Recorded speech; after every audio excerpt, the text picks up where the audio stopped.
let's talk BYU tight ends. I had a great chat last week during BYU Photo Day with BYU tight ends coach Kevin Gilbride. He comes to BYU chiefly from his time in the NFL ranks. He's coached tight ends, he's coached wide receivers. He's done a little bit of everything in his coaching career, and the best part is he can claim he's a BYU alumnus. Yes, he spent his freshman season at BYU before transferring to Hawaii as a quarterback, but he's had a long and distinguished career, particularly in the pro ranks. He brings that expertise to BYU, and this is a tight end unit. You look at guys like Keanu Hill, Ethan Erickson, Ryner Swanson, on down the list. I just can't imagine how many guys it's going to take for BYU to get reps to have them feel comfortable, if that makes sense. That's the biggest thing. Is Aaron Roderick said they're going to travel 6 tight ends at least, maybe as many as 8. How do you get that many guys on the field in any given formation? Well, that's a great question for a guy like Kevin Gilbride. So without further ado, here's my conversation with BYU tight ends coach Kevin Gilbride. First things first, I wanted to ask you in terms of just overall feeling going into each training camp. I know you spent time in the NFL, but now in the college realm, how different is it? It's not very different at all, to be honest with you. Everywhere you go, I would say the schedule's different. Okay. So you always have to adapt. You always have to find ways to make sure that you're trying to maximize your time and be the most efficient you can be as far as teaching your guys and getting them to perform. Your tight end units, and we talked to Aaron Roderick about this. He said you're going to travel 6, maybe as many as 8 tight ends in that travel squad. What is, I guess, the benefit and the downside of that? I would say there is no downside. Okay, fair enough. But that's me as being their position coach. No, I mean I'd like all my guys to be able to play and perform at a high level. So I don't see it as a downside. Where I do think it's a benefit is the versatility that you can have, whether it's the bigger bodies running down on special teams or protecting on special teams, to being able to get into 13 personnel, which is 3 tight ends, 1 receiver and a back, or and being very versatile from there, being able to align an empty, align in 2 backs, everyone's hand in the dirt, all those different things. But when you do that, you put a lot of strain and stress on the defense. And so that's a big time benefit when you have guys that can perform at a high level and take advantage of the defense that way. Now, I did joke with Aaron about that. So I'm going to see 14 personnel, and he chuckled at me and said, "You'll have to wait and see." Yeah, that's it. You could. Who knows? Okay, fair enough. Keanu Hill made the transition to tight end in the spring. How's he look now versus what you saw in March? He just continues to progress and get better and better.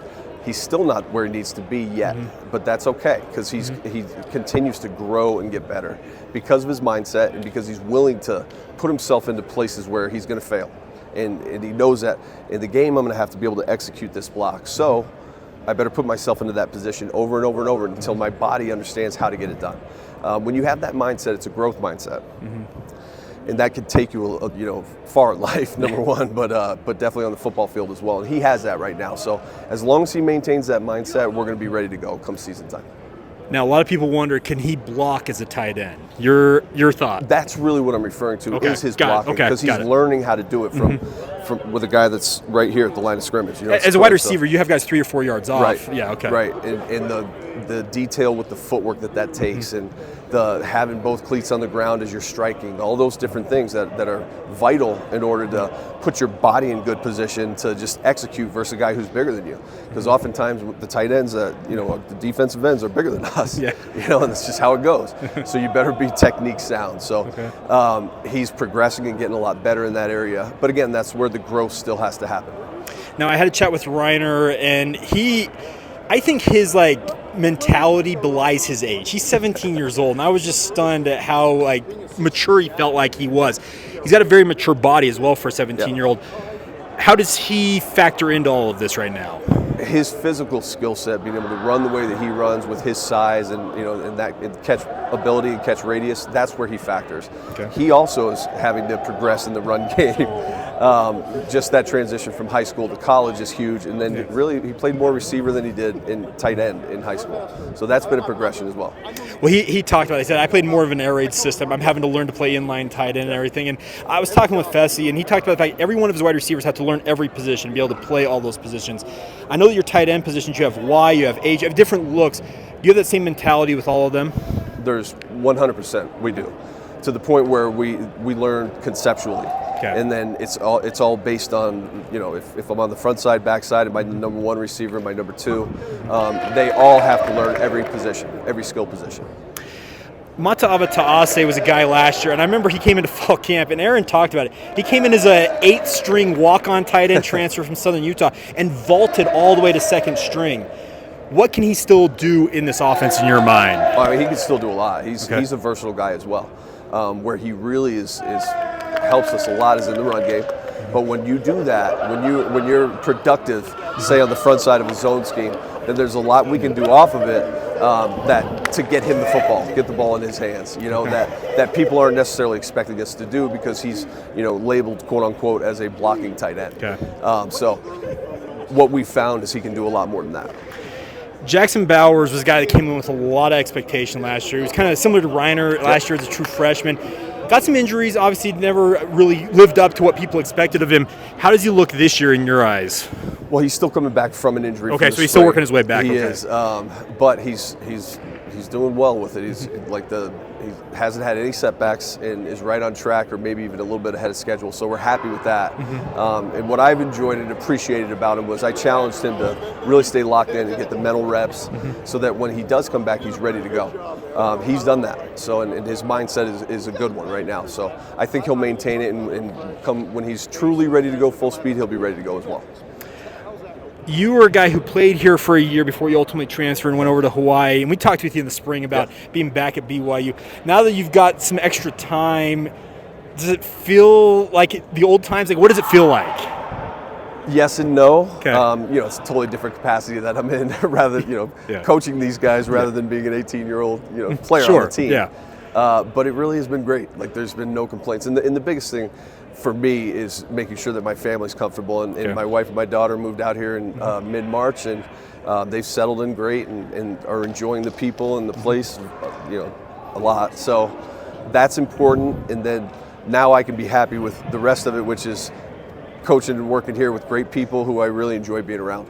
I think are all pulling in the same direction as far as what we're trying to get accomplished here. Now, obviously going into your first season coaching in the Big 12 here, what are you looking forward to? What do you expect?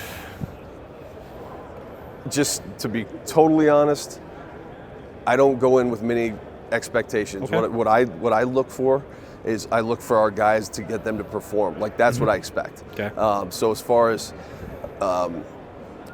going to big stadiums or we're going to get this amount of wins or anything like that, that's really not me at all. I'm very much a process-oriented guy. Okay. So I do live in the moment because I think if I live anywhere else, I'm not going to get the most out of my guys. So that's my thought process. Okay, I'm going to use a phrase from sports. Sure. Trust the process. Is that it? Trust the process. Okay. Yes. Well, Coach, thanks for the time. You're welcome. There you go, Kevin Gilbride, BYU tight ends coach. A big thank you to him for taking the time to talk with me. I always enjoy my chats with him because he's a very interesting character, because he comes from the professional ranks, as I mentioned, working in the NFL, but he's a guy who you can tell is happy to be at BYU, working with guys that he was once teammates with and has a really unique relationship with. The coaching circles out there, the coaching fraternity, as they like to call it, it's not very big. And once you're connected with certain guys, you go forward in your careers and things have a way of just coming back around. So cool to see Kevin Gilbride back at BYU all these years later. And the good news is